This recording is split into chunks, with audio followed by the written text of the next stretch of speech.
Kisah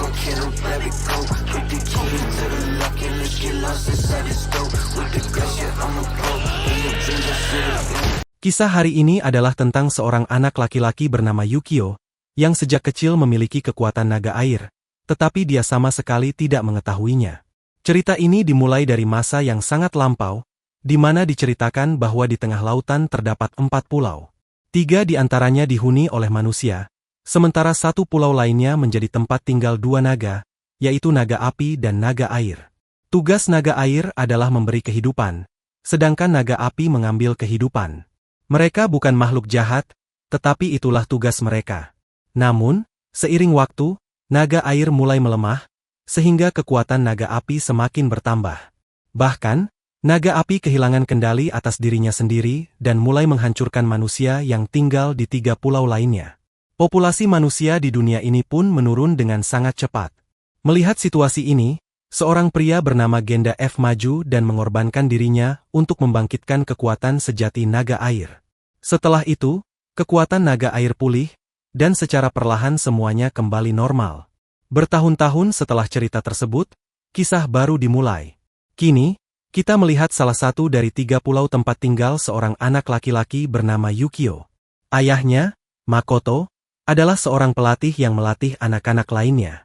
Baru-baru ini, Makoto memilih seorang anak laki-laki bernama Jingi untuk dilatih. Jingi sangat dekat dengan Yukio, dan mereka seperti saudara. Yukio yang lebih muda sering dijaga oleh Jingi. Suatu hari, saat mereka sedang bermain, Jingi memegang tangan Yukio. Tiba-tiba, tangan Yukio berubah sepenuhnya menjadi air, dan air tersebut perlahan berkumpul di sekitar Jingi, membentuk sebuah bola. Jingi sangat terkejut karena tidak memahami apa yang terjadi. Namun, Makoto segera datang dan menggunakan teknik domain ekspansion untuk menetralkan kekuatan air Yukio. Setelah itu, gelembung air menghilang, dan Jingi serta Yukio kembali normal. Karena bingung, Jingi bertanya kepada Makoto apa yang sebenarnya terjadi. Makoto kemudian menjelaskan bahwa Yukio memiliki kekuatan naga air, tetapi karena dia masih sangat muda, dia belum memahami kekuatan tersebut. Untuk membangkitkan kekuatan ini sepenuhnya, diperlukan sebuah proses besar. Makoto meminta Jingi untuk merahasiakan hal ini, bahkan dari kedua kakak mereka, Haru dan Ibuki. Jingi pun setuju untuk menjaga rahasia tersebut. Saat mereka kembali, Jingi bertanya kepada Makoto bahwa Yukio terlihat terlalu muda untuk menjadi seorang naga air. Makoto menjelaskan bahwa ketika Yukio tumbuh dewasa, kekuatannya akan mulai berkembang. Namun, agar dia benar-benar menjadi naga air, diperlukan ritual khusus, yang melibatkan pengorbanan diri Makoto. Makoto menyatakan bahwa dia siap mengorbankan dirinya demi melindungi umat manusia dan kebaikan bersama. Dia juga meminta Jingi untuk selalu menjaga dan melindungi Yukio. Di adegan berikutnya, kita melihat Haru dan Ibuki yang sedang menghadapi makhluk menyerupai monster. Setelah menyelesaikan tugas mereka, mereka berdua kembali ke rumah. Mereka ingin menjadi kuat seperti Makoto, sehingga mereka memilih Makoto sebagai guru mereka. Mereka semua sangat akrab satu sama lain, dan hubungan mereka dengan orang-orang di sekitar juga sangat baik. Mereka hidup bersama seperti keluarga. Bahkan mereka memiliki hubungan baik dengan wali kota pulau tersebut. Pemilik tanah mereka, Momoko, juga dekat dengan mereka, dan dia dianggap sebagai bagian dari keluarga. Suatu hari, Haru dan Yabu bertengkar tentang guru mereka. Momoko tiba dan menegur mereka, mengatakan bahwa mereka tidak boleh bertengkar di depan Yukio, karena itu akan memberikan kesan buruk padanya. Setelah itu, mereka berhenti bertengkar. Di adegan berikutnya, mereka sedang berlatih ketika Jingi datang dan menyarankan mereka untuk beristirahat. Namun, mereka malah menyuruh Jingi untuk ikut berlatih agar dia juga menjadi kuat. Mereka memuji kekuatan air Jingi. Jingi bercanda bahwa dia istimewa dan tidak perlu berlatih, tetapi Makoto tiba-tiba muncul, menendangnya, dan memperingatkannya agar tidak terlalu percaya diri, karena itu akan menghambat kemajuannya. Jingi merasa tersinggung karena dia hanya bercanda. Haru kemudian berbicara tentang ritual yang dapat membangkitkan roh naga air. Dia ingin melakukan ritual itu pada dirinya sendiri, tetapi Makoto melarangnya, mengatakan bahwa Haru belum siap. Mereka tahu bahwa naga api mulai menjadi marah karena merindukan naga air, dan ini bisa membuatnya kembali ke mode mengamuk. Makoto memperingatkan bahwa naga api mungkin segera berubah menjadi Arama. bentuk binatang buas yang sangat kuat. Haru dan Ibuki sebelumnya mengalahkan binatang buas seperti itu, tetapi jika naga api berubah menjadi Arama, kekuatannya akan jauh lebih besar. Mereka kemudian berdiskusi untuk menyegel pulau keempat tempat naga api tinggal, agar mereka dapat mempersiapkan diri menghadapi ancaman di masa depan. Makoto setuju dengan rencana itu. Namun, Ibuki merasa khawatir bahwa naga api menjadi semakin kuat, dan 5 orang saja mungkin tidak cukup untuk menghentikannya. Meski demikian, dia tidak bisa menentang gurunya dan hanya diam. Tiba-tiba, Momoko datang membawa minuman untuk mereka, dan mereka berhenti membahas topik tersebut. Waktu berlalu dengan cepat. Mereka menikmati hari-hari mereka, dan beberapa minggu berlalu. Selama waktu itu, latihan Haru dan Ibuki berjalan lancar, pekerjaan rumah tangga juga selesai dengan baik, dan mereka semua bersenang-senang. Namun, suatu hari, gempa bumi yang sangat kuat mengguncang pulau mereka. Meski pulau tempat mereka tinggal berbeda dari pulau tempat naga api berada, gempa itu disebabkan oleh naga api, yang juga memengaruhi air di sekitar mereka. Di dalam perut bumi, gelombang energi terus bergerak, menyebabkan gempa yang bahkan mengguncang pulau tersebut. Jika dibiarkan, hal ini bisa menimbulkan kerusakan besar. Makoto pun memutuskan untuk menghentikan naga api yang menjadi sumber masalah ini dan menenangkannya. Sebelum pergi, dia meminta Haru dan Ibuki untuk menjaga semua orang di rumah. Dengan membawa pedang dan senjatanya, Makoto pergi meninggalkan mereka.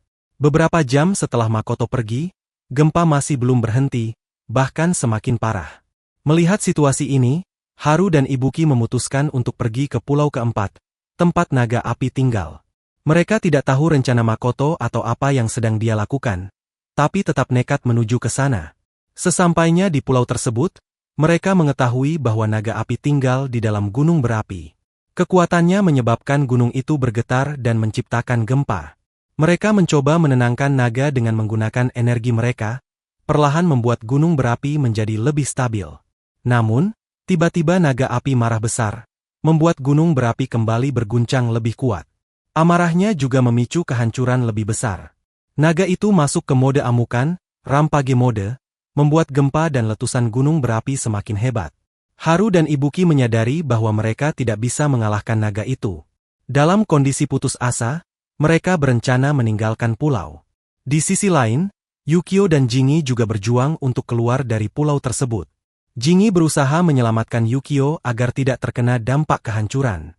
Kembali ke pulau keempat, Haru dan Ibuki masih bertarung melawan naga api yang semakin ganas. Mereka kewalahan, jatuh satu persatu, hingga akhirnya mereka berpikir bahwa tidak ada jalan keluar untuk bertahan hidup. Saat naga hendak menyerang mereka, Makoto tiba-tiba muncul dan mencoba mengendalikan situasi. Dia meminta Haru dan Ibuki untuk segera meninggalkan pulau karena hanya dia yang bisa menenangkan naga api.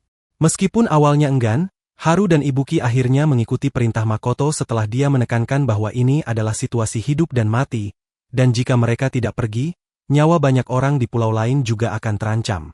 Beberapa saat kemudian, Makoto berhasil menenangkan naga api, tetapi ketika Haru dan Ibuki kembali ke gunung berapi, mereka menemukan tubuh Makoto yang telah tak bernyawa. Dalam adegan selanjutnya, mereka menghadiri pemakaman Makoto. Semua orang memuji keberanian Makoto, meskipun suasana duka menyelimuti mereka. Namun, tiba-tiba seorang pengacara datang membawa surat wasiat Makoto. Dalam surat itu tertulis bahwa Makoto ingin Yukio, yang sebenarnya adalah putranya, pergi ke kota besar untuk melanjutkan pendidikannya. Mendengar ini, Momoko dan yang lainnya terkejut, tidak mengerti mengapa Makoto menginginkan hal tersebut. Dulu dia menginginkannya, tetapi sekarang karena hal itu sudah tertulis, dia harus menyetujuinya. Di adegan berikutnya, kita melihat bahwa pengacara itu sedang membawa Yukio di atas sebuah kapal, sementara Jingi mengawasi dari pulau tersebut. Namun, Jingi tidak memahami apa yang sebenarnya diinginkan oleh tuannya, Makoto. Meski begitu, dia tahu bahwa Yukio sebenarnya adalah seekor naga air, itulah sebabnya Makoto telah merencanakan semuanya dengan sangat hati-hati. Makoto mengirim Yukio ke kota hanya sampai usianya 15 tahun. Setelah itu, Yukio akan kembali ke pulau tersebut. Jingi, yang masih di pulau itu, memikirkan apa yang harus dia lakukan. Saat itu, dia teringat bahwa Makoto pernah menyebutkan sebuah ritual yang bisa mengembalikan Yukio ke wujud aslinya sebagai naga air. Namun, Karena Makto sudah tiada, berarti ritual itu harus dilakukan oleh orang lain. Jingi memutuskan untuk mempelajari ritual itu sendiri, karena dia tidak bisa mempercayakan hal tersebut kepada orang lain. Dia masuk ke kamar Makto dan menemukan banyak buku tua. Dia mulai membaca buku-buku itu secara perlahan dan mendapatkan banyak informasi dari sana. Salah satu informasi yang dia temukan adalah tentang seorang pahlawan legendaris bernama Gandalf yang pernah mengorbankan dirinya demi menyelamatkan naga air. Ritual yang disebutkan Makto ternyata adalah ritual yang sama, di mana orang yang melakukannya harus mengorbankan nyawanya. Mendengar hal ini, Jingi menjadi sangat takut, apalagi dia masih sangat muda. Namun, karena dia percaya pada Makto, dia tetap membaca buku-buku itu. Jingi menemukan beberapa buku yang ditulis langsung oleh Makto dalam bahasa yang lebih sederhana. Saat membaca, dia merasa ritual itu hampir tidak mungkin dilakukan.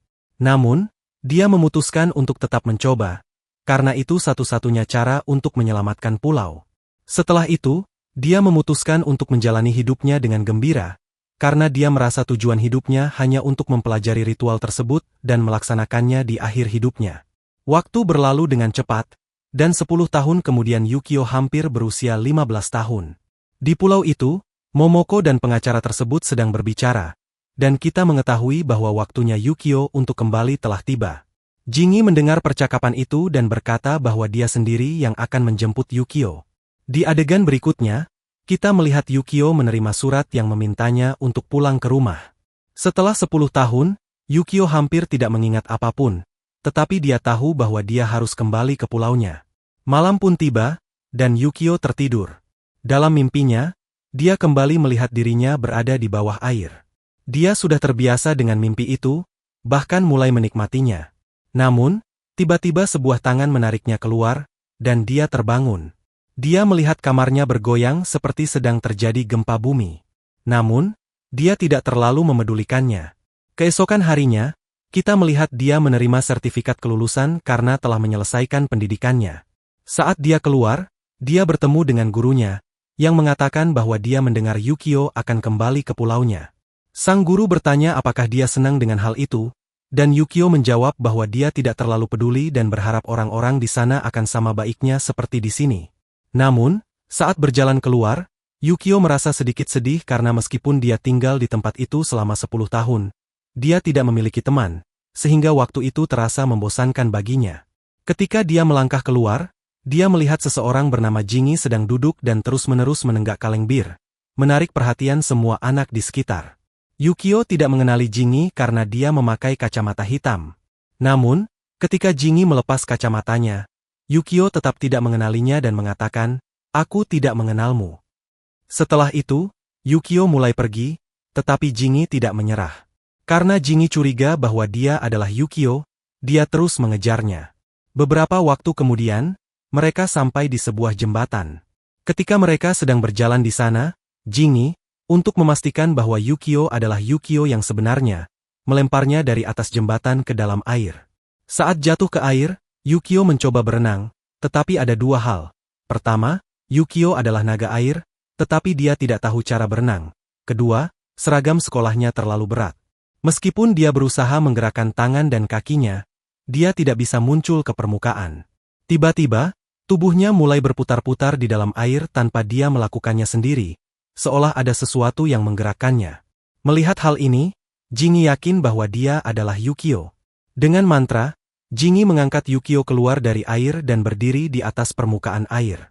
Dia bertanya kepada Yukio, "Apakah kamu mengenaliku sekarang?" Tetapi Yukio masih tidak mengenalinya. Namun, Jingi sudah yakin bahwa dia adalah Yukio. Jingi kemudian membuka sebuah koper, memasukkan Yukio ke dalamnya, dan membawanya langsung ke sebuah kapal yang berada di tengah Samudra Pasifik. Yukio, yang bingung, menyadari bahwa dia telah diculik. Namun, Jingi mengatakan bahwa ini bukan penculikan. Dia menjelaskan bahwa dia ada di sana untuk membawanya kembali ke pulau atas perintah mereka yang mengirim surat kepada Yukio. Di atas kapal, Jingi memberitahu bahwa mereka dulu seperti saudara saat kecil, tetapi Yukio tidak mengingat apapun. Adegan berikutnya menunjukkan mereka tiba di pulau tempat Momu dan wali kota sedang menunggu mereka. Mereka menyambut Yukio, tetapi Yukio mengakui bahwa dia tidak terlalu ingat siapa mereka. Namun, Mereka meyakinkannya bahwa dia akan mengingat semuanya perlahan. Kemudian, mereka langsung pulang ke rumah, di mana Jingi menunjukkan foto keluarga Yukio, termasuk ayahnya. Namun Yukio bahkan tidak tahu siapa ayahnya sendiri. Oleh karena itu, keraguan pertama yang muncul dalam benaknya adalah bahwa foto yang dilihatnya mungkin sudah diedit. Di sini, Jingi dan yang lainnya memberitahu Yukio bahwa ayahnya adalah seorang master yang melatih banyak murid dan memiliki kekuatan luar biasa. Mereka juga mengatakan bahwa Yukio memiliki kekuatan serupa yang harus dia kuasai. Namun, bagi Yukio, sulit untuk mempercayai semua itu. Setelah itu, dia bertanya tentang ibunya, tetapi mereka menjelaskan bahwa mereka tidak tahu apa-apa karena ketika Yukio dan ayahnya, yaitu Makto, datang ke tempat itu, mereka hanya berdua. Entah mengapa, tidak ada yang pernah bertanya tentang ibu Yukio. Yukio merasa ini cukup aneh, tetapi dia tidak memiliki pilihan lain selain tetap tinggal di sana. Setelah itu, dia kembali ke kamarnya. Jingi mengikuti Yukio, tetapi dia merasa perilaku Yukio sekarang sedikit berbeda karena sewaktu kecil Yukio tidak pernah begitu pendiam. Jingi mendatangi kamar Yukio untuk bertanya alasannya. Yukio menjelaskan bahwa saat dia berada di daratan utama, ada suatu hari ketika semua murid dibawa ke tempat pemandian air panas. Di sana, anak-anak lain mengejek Yukio. Dia marah, dan begitu dia berteriak, air di sana tiba-tiba terbang ke udara dan mengangkat anak yang mengejeknya. Hal ini selalu terjadi setiap kali dia marah kepada seseorang. Karena itu, untuk mencegah orang lain terluka, Yukio menjauhkan diri dari orang lain. Itulah sebabnya sekarang dia jarang merasakan emosi. Setelah menceritakan hal itu, Yukio menyadari bahwa Jingi tidak terlalu memperhatikan ceritanya. Jingi terlihat bosan dan langsung pergi keluar untuk berjalan-jalan di pulau itu. Di perjalanan, Yukio bertemu dengan makhluk bernama Aratama, yang saat itu sedang berperilaku sangat aneh. Yukio pernah melihat Aratama sebelumnya ketika dia datang ke tempat itu, dan makhluk itu terlihat lucu. Namun, tiba-tiba Aratama jatuh ke air, menyebabkan ledakan, dan dari dalam air muncul makhluk berbentuk seperti ikan dengan topeng, yang terlihat sangat aneh. Makhluk itu hendak menyerang Yukio. Tetapi sebelum dia diserang, Jingi muncul, menyelamatkannya, dan membawa Yukio terbang dari tempat itu. Di perjalanan, Jingi menjelaskan bahwa makhluk itu disebut Arat, yang berperilaku sesuai dengan emosi orang di sekitarnya. Kini Arat menunjukkan wujud aslinya, yang sangat mengerikan seperti monster dan menghalangi jalan mereka. Yukio bertanya kepada Jingi apa yang harus mereka lakukan. Jingi mengatakan bahwa Yukio tidak perlu khawatir, lalu menggunakan teknik domain ekspansion untuk menghancurkan Arat. Yukio sangat terkejut melihat itu. Namun, tiba-tiba Aratama terbentuk kembali ke wujud aslinya dan tetap terlihat sangat berbahaya. Ketika Aratama hendak menyerang mereka lagi, Jingi dengan tiba-tiba mendorong Yukio ke arah Aratama, membuat Yukio masuk ke dalam tubuh Aratama dan kini berada di dalam air. Dia merasa sangat gelisah, yang menyebabkan kekuatannya teraktifkan tanpa kendali. Akibatnya, dia secara tidak sengaja melepaskan ledakan energi. Saat ini, Yukio belum bisa mengontrol kekuatannya, sehingga ia bahkan menyerang Jingi. Namun, Jingi dengan mudah mengendalikan kekuatan Yukio. Yukio merasa Jingi mungkin akan marah karena diserang olehnya, tetapi Jingi berkata bahwa dia tidak perlu khawatir. Bahkan, Jingi sendiri juga belum sepenuhnya bisa mengendalikan kekuatannya. Yukio mulai berpikir apakah dia benar-benar bisa mengendalikan kekuatannya suatu saat nanti. Jingi lalu meyakinkannya bahwa jika dia berlatih, itu pasti bisa dilakukan. Setelah itu, Jingi perlahan memukul ringan dada Yukio, yang mengingatkannya pada masa kecilnya ketika Jingi melakukan hal yang sama. Di sisi lain, energi sisa dari Aratama yang dihancurkan oleh Yukio berubah menjadi energi murni. Energi tersebut kemudian terpecah menjadi beberapa Aratama Beast kecil. Keesokan harinya, Yukio terlihat sedang berlatih. Saat itu, Jingi datang menghampirinya. Yukio berkata bahwa dia merasa tidak akan bisa melakukan apapun karena tidak memahami apa yang sedang dilakukannya. Jingi menjelaskan bahwa Yukio tidak perlu melakukan apa-apa selain memusatkan perhatian pada energi murni, Le Energy.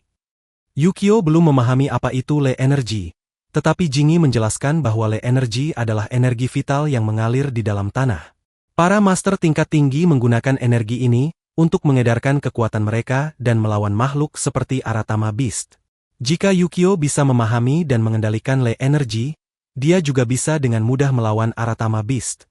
Meskipun Yukio belum sepenuhnya mengerti, dia tetap mulai berlatih. Dalam adegan berikutnya, Jingi mendapatkan informasi bahwa ada orang yang melihat Aratama Beast berbahaya. Jingi memutuskan untuk membawa Yukio agar dia bisa berlatih sekaligus mendapatkan pengalaman. Mereka tiba di lokasi di mana Aratama Beast berada. Mereka mengamati dari kejauhan dan merencanakan strategi. Tetapi Aratama Beast mendengar pembicaraan mereka dan mendekat. Beast tersebut menyerang Jingi sementara Yukio berdiri di depannya. Tetapi makhluk itu tampaknya mengabaikan Yukio. Yukio merasa bingung, tetapi Jingi memintanya untuk membantu. Yukio menggunakan Le Energy yang baru saja dipelajarinya untuk menyerang dengan serangan berbasis air, yang sedikit melukai Aratama Beast dan membuatnya terjatuh. Namun, makhluk itu bangkit kembali dan menjatuhkan Jingi. Karena Jingi tidak dapat menyerang, dia meminta bantuan Yukio. Saat Yukio berpikir apa yang harus dilakukan, Haru tiba-tiba muncul. Dengan energi masifnya, Haru memurnikan Aratama Beast, mengubahnya menjadi Le Energy tanpa menyentuhnya. Yukio merasa kagum melihat ini. Haru kemudian mendekati Jingi dan berkata dia merasa bahwa dia harus mengurangi minum bir. Kami melihat bahwa ketika Arama Beast dimurnikan, banyak kaleng bir ditemukan di dalam tubuh airnya. Mungkin itu sebabnya ia mengejar Jingi selama ini.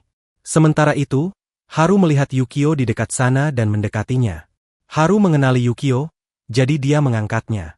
Namun, Yukio tidak mengenali Haru dan tidak tahu siapa dia. Jingi mengatakan kepada Haru bahwa Yukio terlihat ketakutan dan menyarankan agar Haru menurunkannya. Haru tahu bahwa Yukio tidak mengenalinya. Jadi dia menjelaskan bahwa dia adalah mantan murid ayah Yukio. Setelah itu, mereka kembali ke rumah, di mana Momo sedang memasak untuk mereka. Mereka menceritakan bahwa Yukio sangat menyukai masakan Momo saat masih kecil. Yukio mencoba mengingat hal ini, tetapi tidak ada yang terlintas di pikirannya. Di sana, Yukio mulai memuji Haru karena berhasil memurnikan energi Arama Beast, hanya dengan menggunakan energinya dalam waktu yang sangat singkat. Haru menjelaskan bahwa dia sedang mempelajari seni, Le Mastery, yang bertujuan memurnikan Arama Beast menggunakan energi. Dia mengatakan bahwa Arama Beast bukanlah teman maupun musuh, karena mereka menyerang manusia bukan karena kehendak mereka sendiri. Oleh karena itu, Haru tidak membunuh mereka, melainkan memurnikan mereka sehingga mereka berubah kembali menjadi Arama kecil yang tidak berbahaya. Yukio sangat menyukai filosofi ini. Di adegan berikutnya, kita melihat Jingi membawa Yukio dari pulau itu langsung ke pulau pertama. Yukio melihat bahwa pulau pertama sangat berkembang, dengan musisi, kios makanan, dan berbagai hal lainnya. Mereka berdua sedang naik kereta air, dan Yukio sangat terkesan karena belum pernah melihat kereta yang berjalan di atas air sebelumnya. Ketika mereka sampai di kota utama, Jingi mulai menjelaskan berbagai hal kepada Yukio, yang mendengarkan dengan seksama. Namun, karena keramaian, Jingi mengambil jalur yang berbeda, dan Yukio tidak menyadarinya. Yukio terus berjalan tanpa menyadari bahwa Jingi telah tersesat. Saat Yukio ingin bertanya sesuatu, dia menyadari bahwa Jingi tidak ada di sisinya. Yukio, yang sudah 10 tahun tidak mengunjungi pulau ini, merasa kesulitan menemukan Jingi. Ketika dia mendengar suara orang-orang berteriak, dia melihat seorang badut yang terkejut karena bola miliknya tiba-tiba melayang di udara. Bola itu kemudian berubah menjadi Arama Beast, yang membuat semua orang ketakutan. Ketika Arama Beast hendak menyerang badut itu, Yukio maju untuk menyelamatkannya. Dia tahu bahwa tidak ada orang lain yang bisa melawan Arama Beast, jadi dia memutuskan untuk bertarung. Namun, sebelum Yukio sempat bertindak, seorang pemuda muncul dan menembak Arama Beast hingga hancur. Yukio terkejut melihatnya. Ketika dia berbalik, dia menyadari bahwa pemuda itu adalah Yabuki. Yabuki juga mengenali Yukio dan mengatakan bahwa dia senang bertemu dengannya. Namun, Yukio tidak mengenali Yabuki pada awalnya, tetapi akhirnya mereka mulai berbicara bersama. Saat berjalan, Ibuki memberitahu Yukio bahwa dia juga adalah mantan murid ayahnya. Dia juga mengatakan bahwa dia mendengar banyak orang berbicara tentang Yukio, dan mereka semua mengatakan bahwa Yukio sangat berbeda dari ayahnya. Yukio merasa bingung dengan hal ini. Dia sedang merenungkan bahwa metode Haru dalam memurnikan Arata Beast berbeda dari metode Ibuki. Akhirnya, mereka sampai di gedung tempat Ibuki tinggal dan bekerja. Ibuki mengundang Yukio untuk masuk ke dalam. Ketika Yukio masuk, dia melihat Jingi di sana, yang membuatnya terkejut. Ada seseorang lagi di sana. Yukio langsung bertanya kepada Jingi mengapa dia meninggalkannya di pulau itu. Namun, Jingi tidak banyak menjelaskan. Saat mereka duduk, Yukio berbicara dengan Ibuki tentang Haru. Dia mengatakan bahwa Haru memurnikan Arata Beast, sementara Ibuki langsung menggunakan senjata untuk menghabisinya. Ibuki menjawab bahwa keduanya adalah metode untuk mengendalikan Arata Beast, tetapi Yukio menyarankan bahwa memurnikannya dengan energi kehidupan adalah cara yang lebih damai. Ibuki setuju, tetapi dia menambahkan bahwa jika metode itu digunakan, Beast tersebut bisa kembali menjadi jahat beberapa tahun kemudian. Selain itu, banyak turis datang ke pulau ini, dan mereka takut dengan hal-hal seperti Arata Beast. Oleh karena itu, dia memilih untuk membasmi mereka secara permanen agar tidak kembali lagi. Namun, Yukio merasa cara ini tidak benar dan lebih menyukai pendekatan Haru. Sementara itu, Ibuki tetap yakin bahwa metodenya adalah yang terbaik. Pada saat itu, seorang gadis yang ternyata adalah murid Ibuki datang dan memberitahu mereka bahwa tubuh asli Arata telah ditemukan. Mendengar hal ini, Yukio terkejut. Dia mengatakan bahwa mereka sudah mengalahkan Arata Beast itu sebelumnya. Namun, Ibuki menjelaskan bahwa yang mereka lawan bukanlah Arata yang asli. Arata asli berada di tempat lain dan menggunakan kekuatannya untuk mengendalikan Arata kecil dan mengubah mereka menjadi Beast. Setelah ini, Ibuki bersiap untuk pergi tetapi mengatakan kepada Yukio bahwa dia bisa datang kapan saja jika dia ingin kembali. Setelah Ibuki pergi, Yukio dan Jingi mulai meninggalkan pulau. Dalam perjalanan, Yukio bertanya kepada Jingi tentang perusahaan Ibuki. Jingi menjelaskan bahwa mereka bertugas membasmi Arata Beast untuk melindungi para turis. Yukio bertanya apakah Jingi menyukai pekerjaan Ibuki. Jingi menjawab bahwa Ibuki melakukan hal yang benar. Jawaban ini tidak sesuai dengan ekspektasi Yukio karena menurutnya, metode Haru yang tidak membunuh tetapi memurnikan adalah pendekatan yang lebih baik. Namun, Jingi menjelaskan bahwa Arata Beast tidak memperlakukan manusia secara normal. Jika terjadi pertarungan, Beast tersebut tidak akan memurnikan manusia tetapi akan membunuh mereka. Selain itu, jika Beast hanya dimurnikan, mereka bisa kembali lagi dalam beberapa waktu. Jingi juga menambahkan bahwa turisme di pulau ini sangat tinggi, dan energi yang dibawa oleh para turis seringkali membangunkan Arata Beast, yang terjadi hampir setiap hari. Karena alasan ini, perusahaan seperti yang dimiliki Ibuki didirikan. Menurut Jingi, apa yang dilakukan Ibuki adalah hal yang benar. Yukio kemudian bertanya apa pendapat Haru tentang teknik Ibuki ini. Namun, Jingi berkata bahwa teknik mereka berdua tidak saling memengaruhi. Di sini, Jingi juga memperingatkan Yukio untuk tidak membicarakan mereka berdua terlalu banyak satu sama lain. Yukio sedikit terkejut dan bertanya mengapa, karena mereka berdua adalah murid dari ayahnya dan hampir seperti saudara. Namun, Jingi tidak memberikan jawaban yang jelas. Mereka pun mulai berjalan lagi. Tiba-tiba Yukio menyadari bahwa dia melupakan sesuatu di gedung milik Ibuki. Oleh karena itu, dia meminta Jingi untuk melanjutkan perjalanan sementara dia kembali ke gedung tersebut untuk mengambil barangnya. Yukio tidak merasa takut karena dia sudah pernah berkeliling sendirian di pulau ini sebelumnya. Saat berjalan, dia berpikir apakah metode Haru lebih baik atau metode Ibuki. Namun, tiba-tiba tanah mulai bergetar, dan dia mendengar teriakan orang-orang. Yukio segera berlari ke arah suara tersebut dan melihat orang-orang melarikan diri dari seekor Aratama Beast. Di sana, ada seorang anak laki-laki lain yang sebenarnya adalah rekan Ibuki. Dia meminta orang-orang untuk menjauh dari area tersebut. Namun, Aratama Beast tiba-tiba muncul di depan mereka. Yukio bingung harus berbuat apa, tetapi kemudian dia memutuskan untuk menggunakan energinya untuk menyerang makhluk itu. Dia mengingat bahwa Ibuki percaya Aratama Beast tidak pernah berpikir dua kali sebelum melukai siapapun. Oleh karena itu, Yukio merasa bahwa membasmi makhluk itu adalah keputusan yang tepat. Namun, energi Yukio tidak berdampak pada Aratama Beast, yang masih tetap utuh. Saat itu, kelompok Ibuki datang dan mulai menembaki makhluk tersebut. Di tengah situasi itu, Jingi muncul dan meminta Yukio untuk pergi dari sana karena Aratama Beast sangat kuat. Jingi juga mengatakan bahwa jika kelompok Ibuki tidak bisa membunuh makhluk itu dengan peluru, mereka harus memikirkan rencana lain. Tak lama kemudian, Ibuki dan murid-muridnya tiba. Ibuki menghentikan tembakan dan mulai menggunakan kekuatannya. Tubuhnya perlahan berubah, dan salah satu tangannya sepenuhnya berubah bentuk. Jingi menjelaskan kepada Yukio bahwa Ibuki sedang mencoba menyerap energi Aratama Beast untuk mengalahkannya menggunakan energi yang sama. Setelah tangannya sepenuhnya berubah, sebuah mata muncul di tangannya. Saat Aratama Beast menyerangnya, Ibuki menangkapnya dan memisahkan bagian-bagian tubuhnya, membunuh makhluk itu. Ibuki kemudian mengambil mata Aratama, memeras darahnya, dan mengonsumsinya. Dia menyatakan bahwa dia akan menjadi lebih kuat dari gurunya yang lama dan semua orang lainnya. Bahkan, dia mengatakan bahwa dia akan menjadi lebih kuat dari seekor naga. Yukio sangat terkejut melihat semua ini, tetapi kemudian dia mengetahui bahwa setelah proses ini, Ibuki harus menanggung rasa sakit yang luar biasa karena proses ini menghabiskan banyak energinya. Selain itu, menyerap energi Aratama Beast dan menyempurnakannya adalah tugas yang sangat sulit. Keesokan harinya, mereka tiba di pulau ketiga, tempat Haru dan murid-muridnya tinggal. Pulau ini sebagian besar terdiri dari hutan belantara. Karena alasan ini, Jingi tidak suka datang ke tempat itu sama sekali. Di sana tidak ada wifi, juga tidak ada gadis untuk diajak bicara. Namun, kali ini dia datang karena Yukio memintanya. Yukio ingin Jingi bertemu dengan Haru dan berteman dengan para murid Haru. Saat itu, dua murid Haru datang. Jingi sebenarnya tidak menyukai mereka berdua, dan mereka juga tidak menyukai Jingi karena sifat dan karakter Jingi yang tidak sesuai dengan mereka.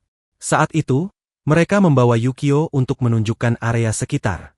Namun, area tersebut hanya berupa hutan belantara.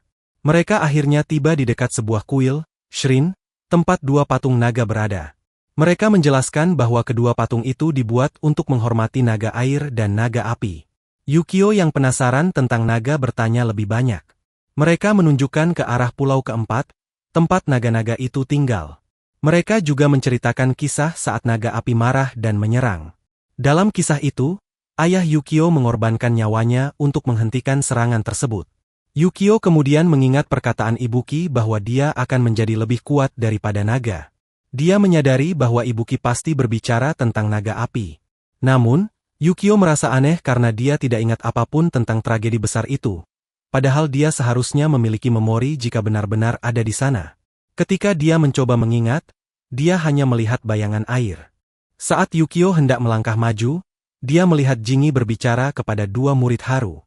Jingi mengeluhkan bahwa di sana tidak ada bir, lalu mengajak mereka minum bersamanya. Pada saat itu, Haru tiba dan mengetahui bahwa Yukio datang untuk menemuinya. Haru membawa Yukio ke rumahnya.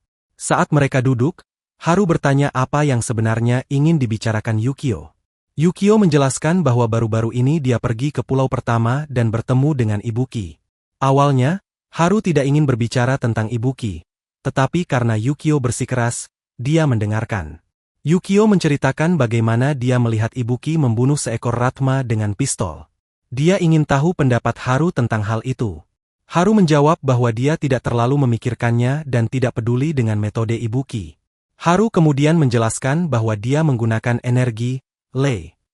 Dia bertanya kepada Yukio apakah Yukio tahu tentang energi itu. Yukio menjawab bahwa dia hanya tahu sedikit, dan itu pun dari penjelasan Jingi.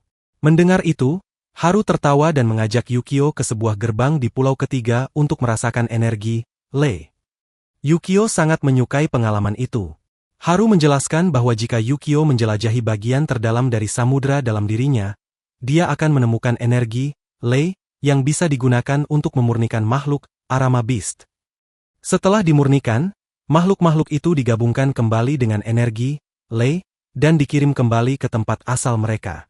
Ketika Yukio mencoba melakukannya, dia benar-benar bisa merasakan energi Lei. Dia sedang melakukannya, tetapi tiba-tiba Haru menghentikannya dan berkata bahwa jika kamu melakukannya terlalu lama di awal, itu bisa menyakitimu. Selain itu, jika kamu terlalu dalam masuk ke energi penyembuhanmu, akan sangat sulit untuk kembali. Yu memahami apa yang Haru katakan, tetapi dia sangat menikmatinya. Saat itu Haru menjelaskan bahwa Araata biasanya tidak berbahaya. Mereka hanya menjadi berbahaya jika mereka kehilangan kendali atas kekuatan mereka, atau menerima terlalu banyak energi. Oleh karena itu, tugas Haru adalah memurnikan mereka dan mengirim mereka kembali ke tempat asal mereka, sehingga mereka bisa kembali normal seperti sebelumnya. Di sini, Yu juga berbicara tentang Ibuki. Dia mengatakan bahwa tangan Ibuki telah sepenuhnya berubah setelah dia menyerap dan meminum darah dari mata Beast Aratama. Namun, Haru sudah tahu tentang hal ini. Dia berkata bahwa Ibuki melakukannya untuk membuat dirinya lebih kuat, tetapi akibatnya, Ibuki juga akan berubah menjadi Beast Aratama. Mendengar ini, Yu terkejut dan bertanya mengapa Ibuki melakukan itu hanya demi kekuatan. Kemudian, adegan berubah, dan kita melihat Yu sedang berlatih merasakan energi miliknya. Saat dia mulai memahami energinya, dia belum bisa mengendalikannya. Jing, yang sedang duduk di dekatnya, memperhatikan semua ini. Yu mencoba mengendalikan energinya, tetapi tiba-tiba terjadi gempa ringan, yang menyebabkan Yu terjatuh. Keesokan harinya, terjadi lagi gempa ringan. Setelah itu, Jing mengatakan kepada Yu bahwa mereka harus pergi. Jing membawanya ke makam ayahnya. Di sana, Jing sedang meminum alkohol sambil menghormati dan berdoa untuk Makoto, ayah Yu. Yu tidak mengerti mengapa dia melakukannya. Kemudian, 3 orang lainnya datang untuk memberikan penghormatan dan berdoa untuk Makoto. Yu bertanya mengapa mereka melakukan itu. Ketiganya meminta Jing untuk menceritakan kisah lengkapnya kepada Yu. Jing menjelaskan bahwa 10 tahun yang lalu, gempa bumi yang sangat berbahaya terjadi. Gempa itu disebabkan oleh kemarahan naga api. Kemarahannya sangat mengerikan sehingga ketiga pulau lainnya hampir tenggelam ke laut.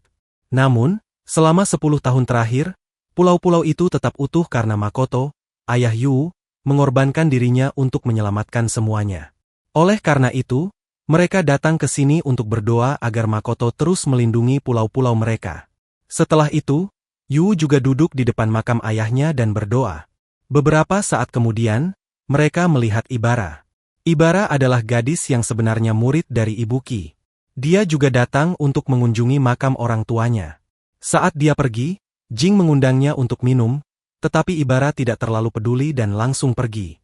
Ketika Yu mendekati makam orang tua Ibara, dia melihat gantungan kunci milik Ibara tergeletak di sana. Yu memutuskan untuk mengembalikan gantungan itu kepadanya. Di adegan berikutnya, mereka sampai di pulau pertama. Yu meminta maaf kepada Jing karena telah memaksanya datang ke sini, tetapi Jing berkata bahwa tidak masalah karena dia menyukai pulau pertama.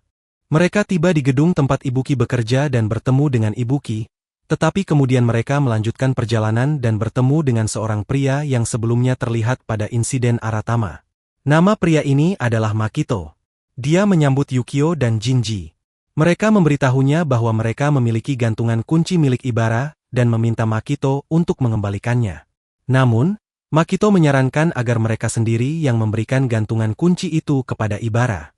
Setelah itu, Makito memanggil Ibara ke tempat tersebut, dan Yukio memberikan gantungan kunci itu kepada Ibara. Yukio hendak berbicara sesuatu kepada Ibara, tetapi tiba-tiba terjadi gempa bumi. Mereka menyadari bahwa pasti ada Aratama Beast yang muncul di pulau itu. Jinji segera berkata bahwa itu adalah Fire Aratama. Mendengar ini, Ibara langsung berlari untuk menghadapi Aratama Beast itu. Dalam cerita, juga dijelaskan bahwa Ibara sangat marah saat mendengar tentang Fire Aratama karena orang tuanya tewas akibat Fire Aratama.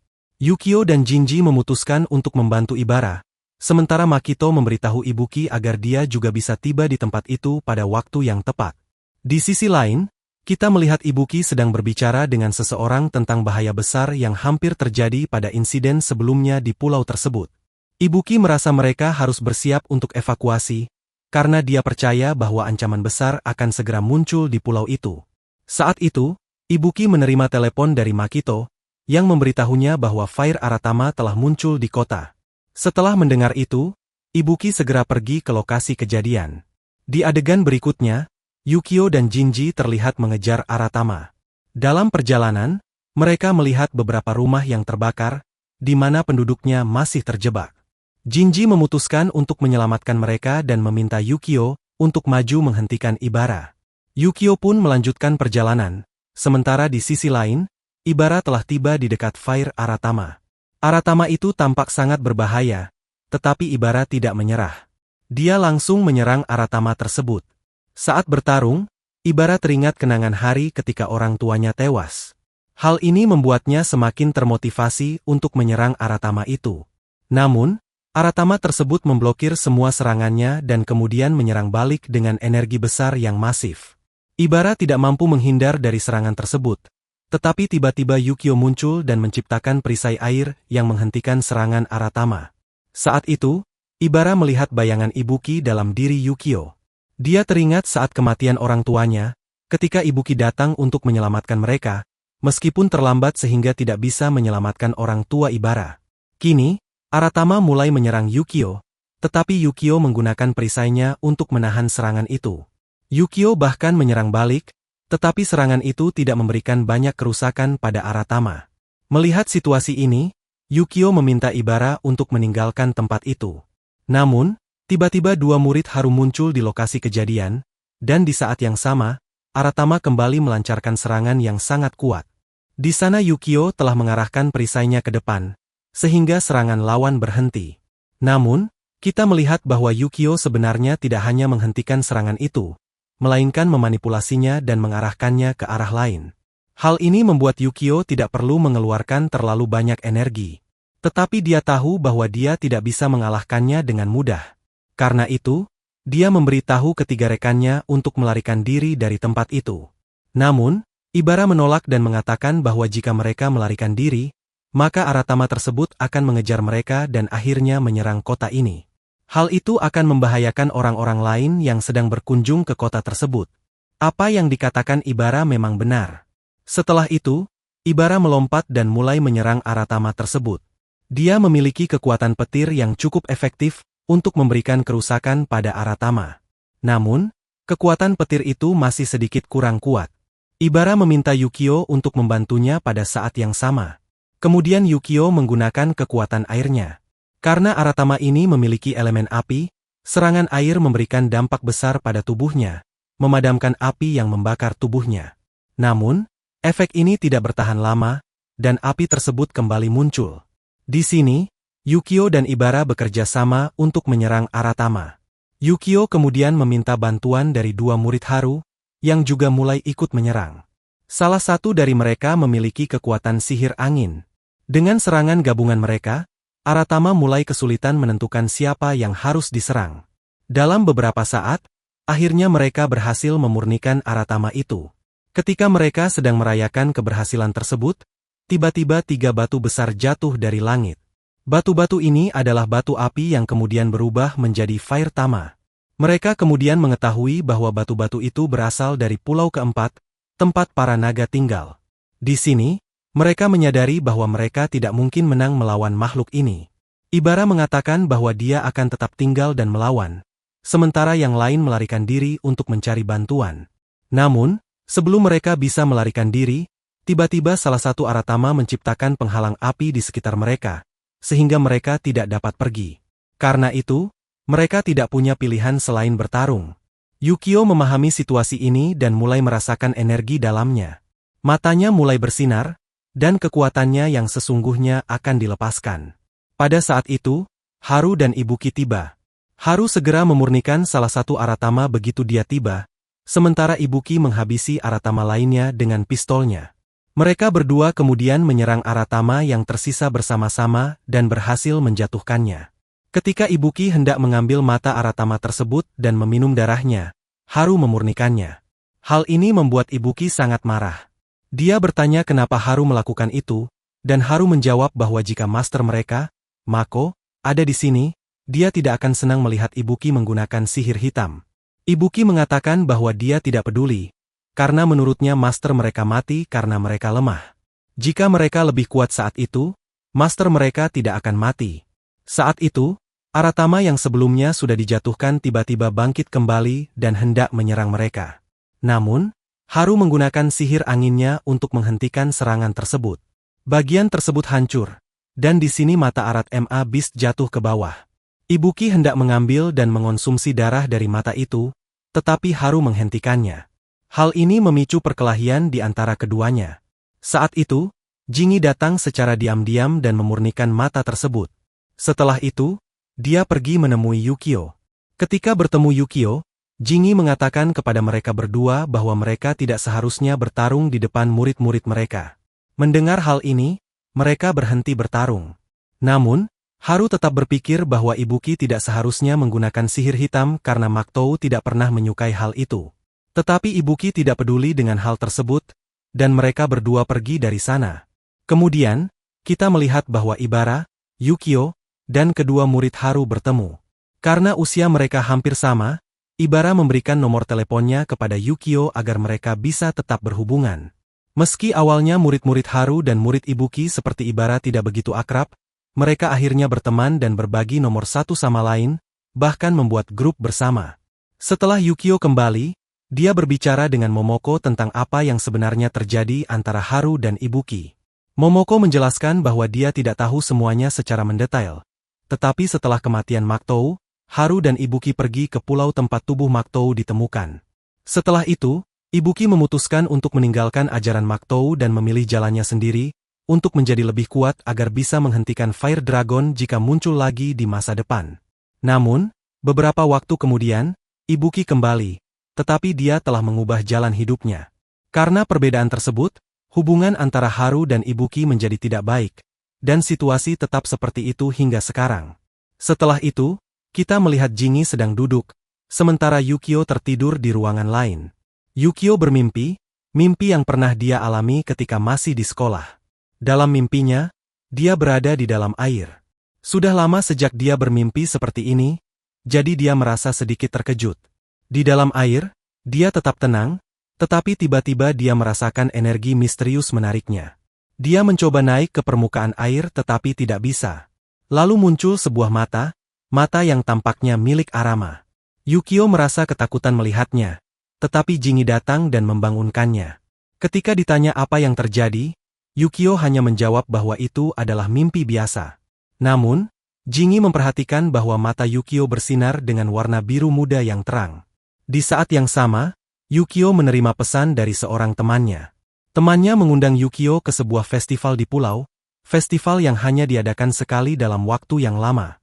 Yukio memberitahu Jingi tentang hal ini, dan Jingi memberinya topeng MA dari Maktou, mengatakan bahwa Yukio harus mengenakan topeng itu karena semua orang di festival diwajibkan memakai topeng. Di adegan berikutnya, Yukio tiba di festival. Di sana, dia bertemu dengan teman-temannya. Namun, tidak lama kemudian, kita melihat gunung berapi di pulau keempat tiba-tiba setelah bangun kembali. Dia menyerang semua orang, membuat mereka ketakutan. Keesokan paginya, semua orang memutuskan untuk meninggalkan pulau itu dan mencari pulau lain yang lebih aman. Saat mereka sedang bersiap untuk pergi, mereka melihat Haru bersama murid-muridnya. Dia bertemu Yukio dan menjelaskan bahwa semua ini adalah kejadian yang sama seperti 10 tahun yang lalu. Yukio terkejut dan bertanya, "Bukankah ayahku telah mengorbankan dirinya untuk menyelamatkan semua orang? Lalu kenapa ini terjadi lagi?" Haru menjelaskan bahwa 15 tahun yang lalu, saat naga api sedang tidur dan naga air melemah, ayah Yukio, Makoto, telah menyuntikkan energi naga api ke dalam tubuh seseorang. Menurut Haru, orang itu adalah Yukio sendiri, tetapi Yukio tidak mempercayainya. Meskipun Haru juga mengakui bahwa dia belum sepenuhnya yakin, dia meminta Yukio untuk meletakkan tangannya di atas tangan Haru. Saat Yukio melakukannya, Haru dapat merasakan energi besar itu dan menyadari bahwa Yukio sebenarnya adalah naga air, tetapi kekuatannya belum terbangkitkan sepenuhnya. Ini berarti Yukio belum bisa melakukan apapun untuk saat ini. Haru mengatakan bahwa Yukio memiliki dua pilihan. Yang pertama adalah menjalani pelatihan yang sangat keras selama beberapa tahun untuk menjadi cukup kuat dan kembali berubah menjadi naga air. Atau pilihan kedua adalah melakukan ritual yang akan mengubah tubuh Yukio menjadi energi naga untuk memanggil naga air. Namun, Haru merasa bahwa pilihan pertama lebih tepat. Jadi dia menyarankan Yukio untuk berlatih. Yukio setuju dengan sepenuh hati. Sementara itu, untuk menghentikan naga api, Haru memutuskan pergi langsung ke tempatnya. Dia meminta murid-muridnya untuk pergi bersama Yukio dan Jinji ke daratan utama, tempat Yukio dulu belajar, dan membawa Momoko bersama mereka. Meskipun murid-muridnya sedih dan ingin ikut bersamanya, Haru menolak. Di adegan berikutnya, Haru telah tiba di tempat naga api. Naga itu belum sepenuhnya terbangun, jadi Haru mulai menciptakan penghalang di atas gunung berapi dengan kekuatannya. Namun, untuk melakukannya, dia harus mengorbankan dirinya, seperti yang dilakukan Makoto. Saat itu, Ibuki tiba dan berkata bahwa dia yang akan melakukannya. Mereka berdebat tentang siapa yang harus berkorban. Tetapi sebelum keputusan diambil, naga api bangun dan muncul. Melihat situasi ini, Haru segera mengubah tangannya menjadi senjata Arama dan mulai menyerang. Namun, serangannya tidak terlalu efektif. Haru juga bergabung untuk membantu, tetapi bahkan dengan kekuatan gabungan mereka tidak dapat menghentikan naga api. Mereka mulai kelelahan. Saat naga api menyerang Ibuki, dia jatuh ke tanah. Melihat itu, Haru mendekatinya untuk membantu, tetapi naga itu menyerang lagi, membuat mereka semakin terdesak. Ia mulai menyerang dari atas, tetapi saat itu Yukio dan siswa lainnya tiba di sana dan berhasil menghentikan serangan naga api tersebut. Namun, Haru dan Ibuki sama sekali tidak senang dengan hal ini.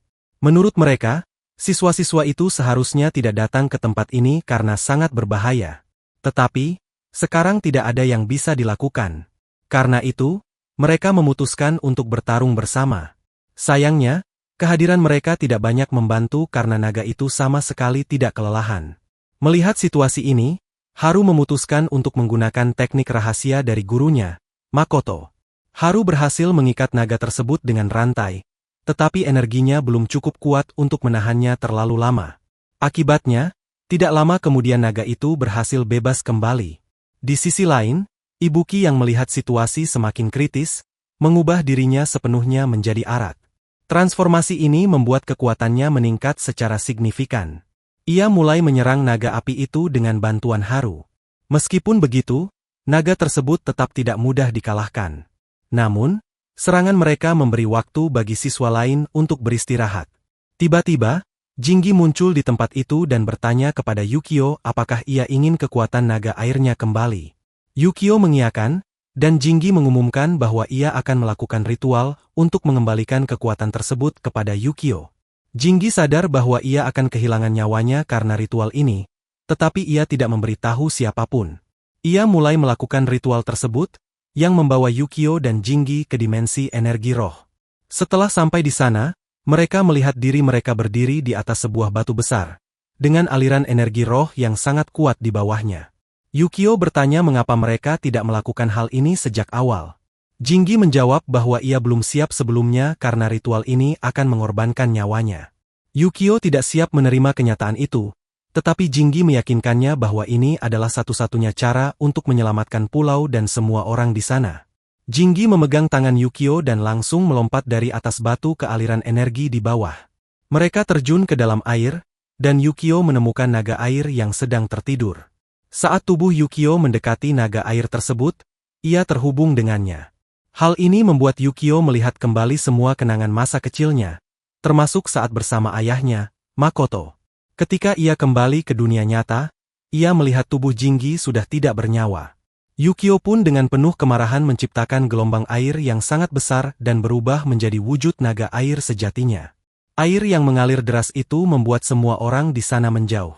Kini, mereka menyaksikan pertarungan antara naga air dan naga api. Pertarungan ini bukan untuk kemenangan, tetapi karena kemarahan naga api akibat ketidakhadiran naga air. Yukio hanya berusaha menenangkannya ketika dia melawan, dan ketika dia berhasil menghentikan naga api dengan cara tertentu, dia berkata bahwa tidak perlu marah lagi karena sekarang dia sudah ada di sini. Mendengar ini, naga api perlahan mulai tenang. Setelah itu, keduanya saling terhubung, dan pertarungan pun berhenti di situ. Energi yang tadi kacau juga telah menjadi netral, membuat semua orang terkejut. Akhirnya, mereka semua bisa bernapas lega. Ketika Yukio kembali ke tubuh normalnya, dia langsung mendekati Jinggi. Namun, Jinggi ternyata sudah tidak bernyawa. Hal ini membuat Yukio sangat terpukul. Di adegan berikutnya, terlihat bahwa pemakaman Jinggi sedang berlangsung, sementara Yukio mengurung dirinya di kamar karena merasa sangat bersalah.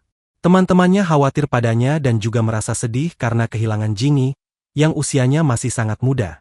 Meski mereka tidak terlalu menyukai Jinggi sebelumnya, karena sifatnya yang cenderung tertutup dan jarang berbicara dengan baik kepada siapapun, namun itulah yang membuatnya unik. Kemudian, Momo datang menemui Yukio dan menyarankan agar dia bertemu Jinggi untuk terakhir kalinya. Namun, Yukio menolak karena dia hanya menyalahkan dirinya sendiri. Dia berkata bahwa jika dia lebih kuat, Jinggi tidak perlu mengorbankan nyawanya untuk mengaktifkan kekuatan naga air.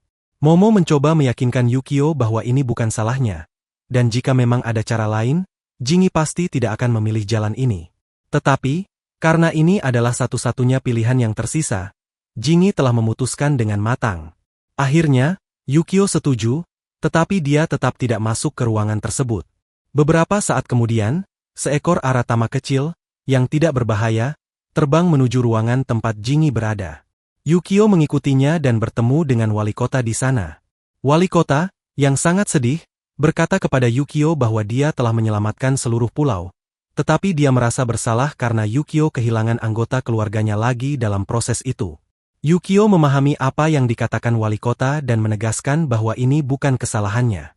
Setelah itu, wali kota pergi, memberi Yukio waktu untuk berbicara dengan Jingi sendirian. Yukio duduk di dekat Jingi, masih sangat sedih namun juga marah. Dia memegang kerah Jingi dan memintanya untuk bangun, karena dia tidak bisa meninggalkannya begitu saja dengan kutukan yang menimpanya. Saat melakukan ini, Yukio tiba-tiba menemukan dirinya di dalam dunia energi Lei, di mana dia melihat aliran energi yang sangat besar dan kolam emas besar di tengahnya. Di dekat kolam itu, dia melihat Jingi berdiri sambil melambai padanya untuk meminta bantuan. Yukio tidak mengerti apa yang sedang terjadi dan apa yang dilakukan Jingi di sana. Namun, sebelum dia menyadari sepenuhnya, Jingi sudah terjun ke dalam kolam energi Lei itu dan mulai terbawa arus. Dengan begitu banyak energi Lei, menemukan Jingi menjadi hampir mustahil. Masalahnya, Yukio saat itu hanya berada di sana dalam bentuk roh. Dia datang ke sini, itulah sebabnya dia tidak bisa melakukannya. Sekarang dia kembali ke waktu normal, di mana dia menyadari apa yang harus dia lakukan. Dia memberitahu Momo dan Mayor untuk memberitahu Haru dan Ibuki bahwa mereka masih bisa menyelamatkan Jingi. Setelah itu, Yuk melarikan diri dari sana, berubah menjadi naga air, dan langsung melompat ke gunung berapi di pulau keempat. Akibatnya, penghalang yang ada di atas gunung berapi tersebut hancur, dan tubuh Yukio sekarang berada di real energi Lei yang sesungguhnya. Di sana, dia mencoba mencari Jingi, tetapi energi di sekitarnya terlalu besar sehingga hampir mustahil untuk menemukannya. Namun, dia tidak menyerah dan terus mencari. Beberapa saat kemudian, dia bertemu dengan jiwa ayahnya, Makto.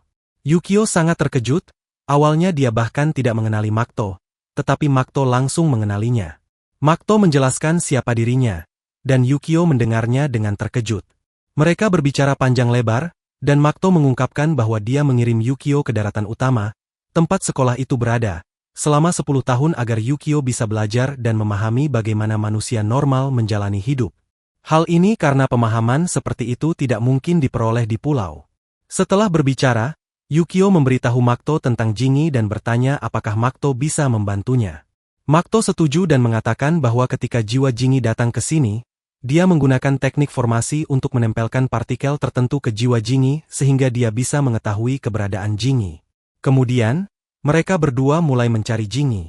Di perjalanan, Yukio merasa kesakitan, tetapi Makto tidak terganggu sama sekali karena dia telah tinggal di sini selama 10 tahun dan sudah terbiasa dengan Lei energi. Jika Jingi tetap di sini terlalu lama, dia akan berubah menjadi Lei energi. Namun, Makto tidak berubah menjadi Lei energi karena dia harus menghentikan naga api.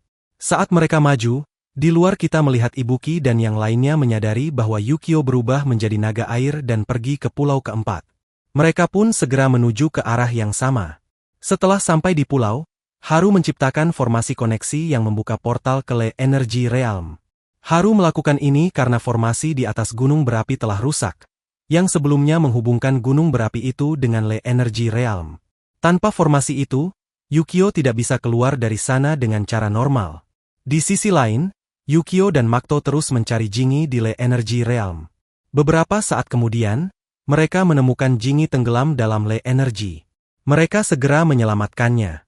Yukio sangat senang melihat Jingi, begitu pula Jingi yang terkejut dan bahagia bertemu dengan Makto, gurunya. Namun, mereka harus kembali, dan karena formasi sudah hancur, mereka tidak bisa kembali melalui portal tersebut.